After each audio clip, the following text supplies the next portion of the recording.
Bonjour à tous, toujours dans mon inspiration ivoirienne, je veux vous parler aujourd'hui, en fait je veux partir d'une question.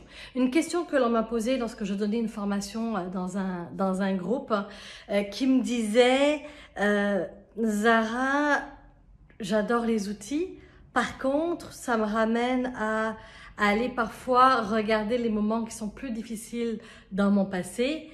Est-ce que je suis obligée d'aller là? Dans la vie, il n'y a pas d'obligation. Il y a juste des conséquences. On fait et puis on ne fait pas et on vit nos conséquences au fur et à mesure. La question n'est pas tant est-ce que je dois y retourner ou est-ce que je ne dois pas y retourner. Je comprends qu'il y a des passés qui sont heureux. Je vous amène dans votre premier travail, je vous amène dans votre prochaine promotion, dans la promotion que vous avez déjà eue dans le passé. Je vous amène dans la naissance de vos enfants, votre mariage. C'est des moments qui sont heureux, vous avez le goût d'y retourner, on a envie d'y aller parce que ça nous apporte des hormones de bonheur et puis ça nous fait du bien. Il y a des situations, des événements qui sont passés avec qui notre relation n'est pas au top parce que ça a été souffrant, parce que ça a été douloureux, parce que ça a été difficile, où on va souvent avoir les larmes qui vont monter plus facilement. Ça peut être de ne pas avoir été consulté pour un poste que vous aviez en vue. Ça peut être, j'ai même une dame qui me disait, Zara, j'aurais pensé qu'il m'aurait au moins demandé mon avis sur le sujet avant de prendre les décisions au niveau du travail.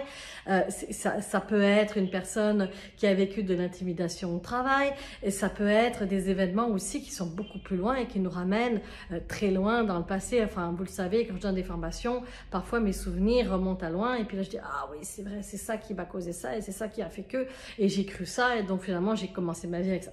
Donc grosso modo, on est d'accord qu'il y a des passés qui sont heureux, il y a des passés qui sont moins le fun, moins chouettes à revivre, on va dire, et qu'on va souvent mettre dans notre case échec, j'aurais dû faire les choses différemment, et il y a des regrets et des remords à l'intérieur de tout ça.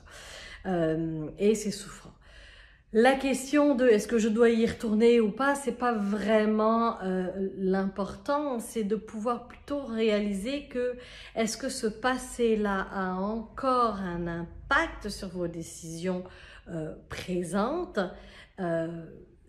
Est-ce que cette situation-là passée vous tire vers le bas? Est-ce qu'elle vous joue des tours? Est-ce qu'il y a des peurs qui ont été, qui sont là et qui sont inconscientes? Hein, je parle souvent d'angle mort. Dans le fond, qu'est-ce qui est derrière vous, qui tire les ficelles sans que vous soyez conscient et qui vous amène finalement à prendre des décisions par peur et non par amour pour vous? Et ça peut être quelque chose de difficile.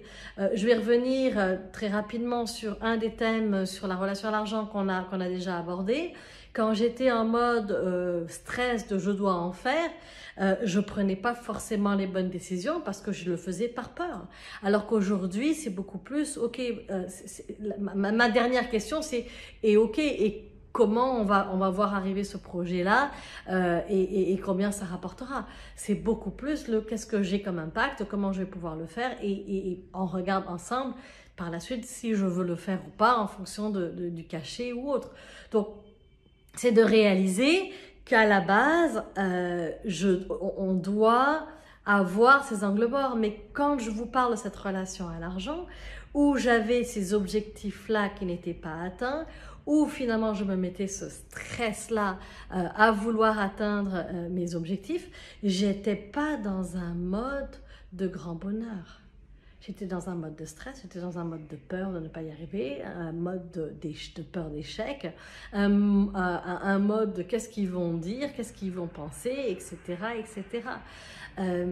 Et dans ce temps-là, ça reste cette lourdeur-là du passé qui ramène ces décisions-là et ces craintes-là et ces doutes-là.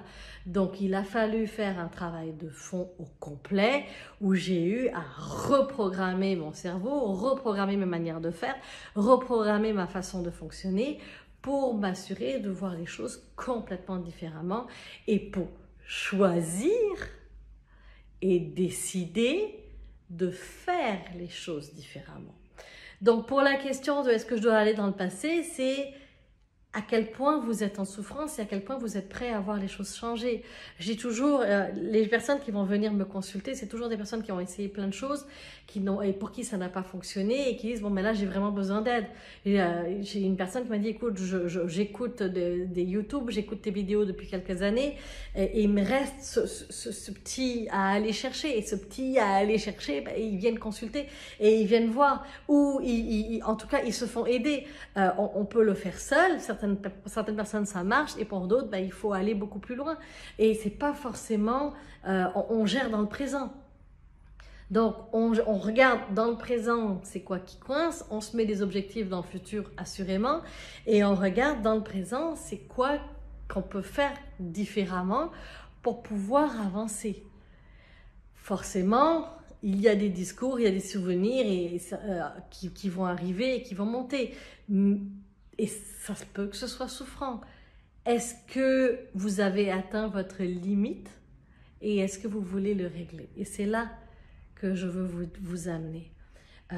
Lorsque vous me dites, je vis toujours ce genre de situation-là, si vous êtes cette personne-là qui vivait toujours ce genre de situation-là, si vous dites, mais pourquoi ça m'arrive encore? Pourquoi toujours moi?